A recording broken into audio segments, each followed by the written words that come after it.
बसंत festival start होने लगा है, तो ये हमारे बड़े प्यारे दोस्त हैं सलीम खान साहब, ये अपने ख्यालात का इजहार करना चाहते हैं। तो जी सलीम खान साहब, अस्सलाम वालेकुम। वालेकुम सलाम। जनाब, गुजारिश ये है कि आज 1 तारीख है और चंद दिनों के बाद खूनी खेल खेला जाएगा, जिसको कि हुकूमत के लेवल के ऊपर बड़ी अहमियत दी जा रही है। हालांकि ये अहमियत के काबिल नहीं है। अंदाज़ा करें कि आज से 25 साल पहले इस चीज़ के ऊपर पाबंदी लगी और गवर्नमेंट ने इसके ऊपर करोड़ों रुपया खर्च किया और इंतज़ामिया की दिहाड़ियाँ लगी। किस तरह? क्या मेरी छत के ऊपर से गुड्डी उड़ाई है? मैंने तो नहीं बच्चे को कहा कि तुम उड़ाओ या ना उड़ाओ, बच्चे को पकड़ के ले गए, मुझे भी ले गए।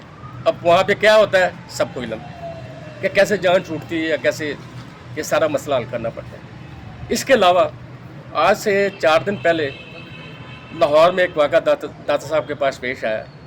अंदाज़ा करें वो प्रोजेक्ट बन रहा है, उस प्रोजेक्ट के ऊपर करोड़ों रुपया, अरबों रुपया खर्च हो रहा है इस वक्त, और उसमें चीफ इंजीनियर से लेके नीचे तक का अमला जो होता है उसमें शामिल होता है। Supervisor, overseer, SDO, engineer, assistant engineer, chief engineer, पता नहीं। और फिर एक बात यहाँ पे और बड़ी ज़हन में आ रही है, इसके साथ इसका वास्ता ना भी हो लेकिन मैं कहना ज़रूरी समझता हूँ कि रिश्वत जो होती है ना वो ऊपर से चलती है।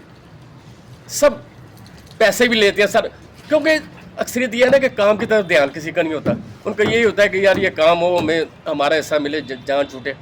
अब वो 2 जानें ज़ाया हो गई। मैं नून लीग से मेरा वास्ता है, मैं अपने कायद का भी शुक्रगुजार हूँ, मियाँ नवाज शरीफ साहब का। उनकी खदमात है, उनको याद करना चाहिए, इसमें कोई वो नहीं।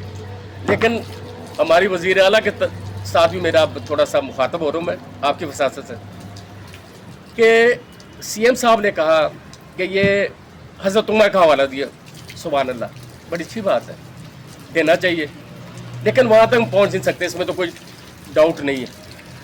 लेकिन सीएम साहब कह रहे हैं कि जी ये कत्ल है, तो कत्ल है तो फिर कत्ल की सज़ा भी तो मिलनी चाहिए ना।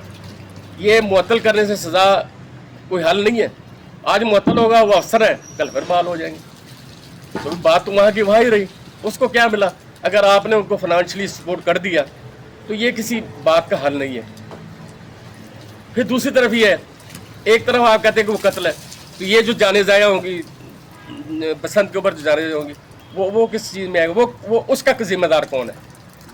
अब आला तो आपने हज़रत उमर का दे दिया, मान लिया जी ठीक है।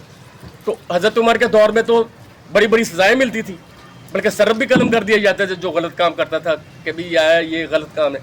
तो यहाँ पे किसका सर कलम करेंगे?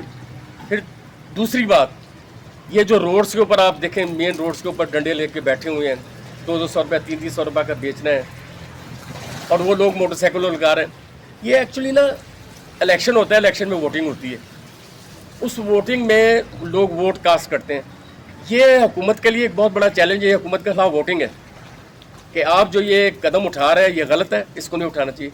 आज से 25 साल पहले इसके ऊपर पाबंदी लगी थी, करोड़ों रुपया खर्च हुआ, अरबों रुपया खर्च हुआ, क्योंकि इंतज़ामिया जो थी ना वो मुतहर्रिक थी, और वो लोगों के घरों में जाकर लोगों को पकड़ना, और यानी ये पाकिस्तान है, इसमें किसी चीज़ को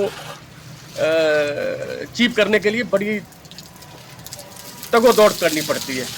अब देखो ना, वो इंतज़ामिया ने भी, वो चाहे जायज़ था नाजायज़ था, नाजायज़ तो बहुत ज़्यादा हुआ उसमें, लोगों को पकड़ के लाना, और वो जिस तरीके से वो छुटते हैं वो भी सबको पता है। तो बच्चों को पकड़ना, उनके बाप को ले जाना, ये क्या खेल हमारी समझ में नहीं आता। मेरी सीएम साहब से गुजारिश है कि इस चीज़ को ज़रा डीपली लें, और मेरा ख्याल है कि 6 तारीख तक ना आने दें, इसको यहीं पे क्लोज़ किया जाए। अब दाती डोर अभी से शुरू हो गई, मैं आपको प्रूफ दे सकता हूँ कि अभी कल के मैंने डोर देखी है, वो नायलन है, वो इतनी हैवी है कि वो पकड़ के भी खींचो तो नहीं टूटती। तो आप कैसे कंट्रोल करेंगे? कंट्रोल होना बहुत मुश्किल है।